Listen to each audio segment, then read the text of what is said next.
Comme vous voulez. Alors, je ferai le chapeau après hein, pour présenter, etc. Capucine, bonjour. Capucine Bonjour. Boutte, bonjour. Donc, vous êtes responsable du centre culturel de Franz Krachberg dans le 15e à Montparnasse. Oui. Vous êtes aujourd'hui aux Franciscaines à Deauville pour l'exposition de Salgado. Vous avez exposé Salgado il y a 2 ans à la Trois Fondation, ans, ouais. 3 ans à Ouais. la Fondation Krachberg. Expliquez-nous un petit peu le contexte et Oui. ce que vous faites à la Fondation Krachberg et pourquoi avec Salgado aujourd'hui c'est important. Alors, l'espace France Crashback, donc c'est un espace à Paris d'art qui travaille sur les questions entre art et environnement, qui a été fondé en hommage à Franz Krashberg, qui est un artiste brésilien d'origine polonaise, qui a dédié tout son travail artistique pour la défense de l'environnement. Donc on a une exposition permanente d'œuvres de Franz Krashberg et on a des salles temporaires dans lesquelles on invite des artistes contemporains à dialoguer avec Krashberg, son message et son œuvre. Et donc il y a 3 ans, on a proposé à Sébastien de venir faire une exposition à l'espace Krashberg et ça a été une très belle aventure parce que pour ceux qui connaissent le travail de Salgado, normalement, son engagement est extrêmement positif. C'est-à-dire qu'il présente la nature de façon sublimée.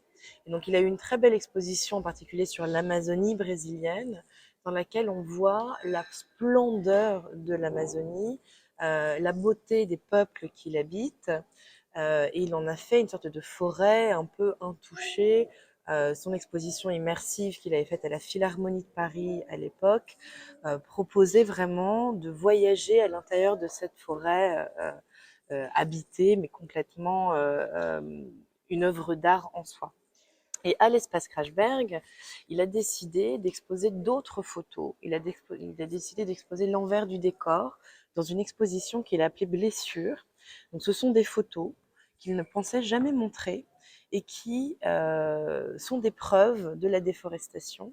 Donc, quand il survolait en fait l'Amazonie pour pouvoir aller faire ses reportages, il a vu la blessure de la forêt et les entailles provoquées par la déforestation légale et illégale. Et donc, ce sont ces photos qu'il a choisi de développer, qu'il ne pensait jamais montrer, mais il a fait une exception pour créer ce dialogue avec Krashberg, qui était son aîné, et qui l'a beaucoup inspiré dans son engagement environnemental. Sachant que Salgado a aussi au Brésil un organisme, il a fondé un organisme sur les lieux de la ferme familiale qui s'appelle l'Instituto Terra, sur la côte atlantique, dans une forêt qui était à l'époque endémique et aujourd'hui a été déboisée à 95%, qui s'appelle la Mata Atlantica. Et il a travaillé depuis, je pense, une trentaine d'années, peut-être même plus, à reforester cette partie-là du Brésil. C'est dans l'état de Espírito Santo, dans le sud de Bahia. Et aujourd'hui, l'Instituto Terra a replanté un territoire de la taille du Portugal.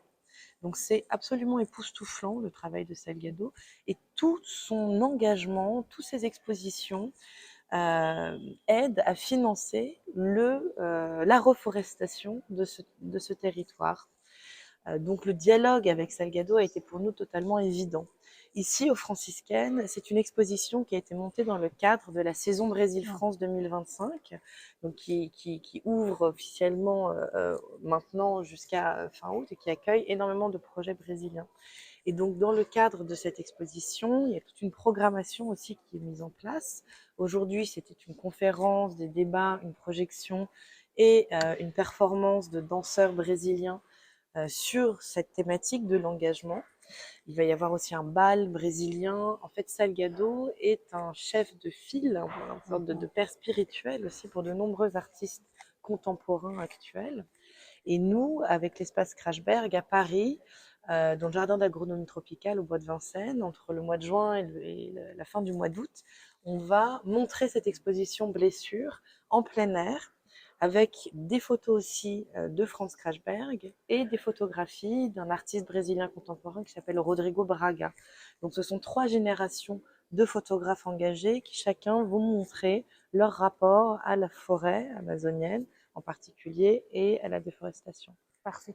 Et aujourd'hui, donc, si vous êtes là avec la Fondation Krashberg, c'est aussi pour avoir un dialogue et présenter d'autres artistes brésiliens, la jeune scène brésilienne, et Tout à pour fait. avoir aussi ce dialogue avec Salgado ici aux Franciscaines à Deauville. Exactement, et notamment, on a présenté là un court-métrage réalisé par une artiste qui s'appelle Bianca da Costa, qui est très beau, qu'on a déjà projeté à l'espace Krashberg et qu'on a choisi parce que il résonne tout à fait avec un autre film très court qu'on a montré de Krashberg, qui présente à la fois la problématique de la déforestation et la sensibilité artistique pour toucher autrement le cœur du public et sensibiliser, donner envie de protéger cette forêt qui, il ne faut absolument pas l'oublier, fait partie du territoire français avec la Guyane française. La France et le Brésil ont la plus grande frontière en commun avec la Guyane. Et donc, à l'espace Krashberg, on reçoit aussi beaucoup de peuples autochtones de Guyane et du Brésil qui viennent porter d'une même voix la parole des arbres. En fait, Krashberg disait que ses œuvres criaient à sa place. Et donc, il travaille beaucoup à partir de sculptures faites de bois brûlé de la forêt amazonienne qu'il va récupérer au milieu des flammes et qui va présenter partout dans le monde dans des expositions contemporaines. Et pour lui, voilà, les arbres ne pouvant pas parler, ses œuvres crient à leur place. Merci Capucine Bout. Quand vous Je vous en sortez prie. donc de Deauville et de l'exposition de Salgado, foncez aussi à l'espace Krashberg dans le 15e, À près de Montparnasse, Montparnasse, exactement. qui est un endroit magique au fond d'une petite ruelle et vous découvrirez à ce moment-là toutes les œuvres de Krashberg et certaines d'artistes contemporains. Merci beaucoup.